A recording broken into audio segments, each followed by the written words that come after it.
มองตาแล้วพาสนใจคงไม่ใช่ใคร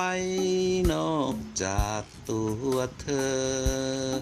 รู้สึกแบบนี้ทันทีที่เจอจนอายนี่เพลอหักเจ้าหมดใจ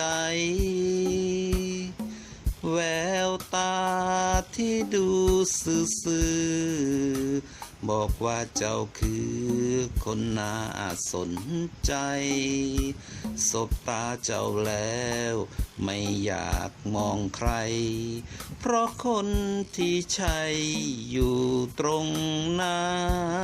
นี้มองตาแล้วพาชื่นใจอยากอยู่ใกล้ๆผู้สาวคนดีหากเจ้ามีใจโปรดได้ปราณีส่งยิ้มให้พี่คนนี้ได้ไหม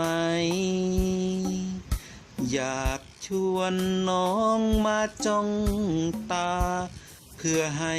รู้ว่าอายคิดยังไงอายคงไม่ทำให้เจ้าตกใจเดินหนีอายไปจนหัวใจอายชา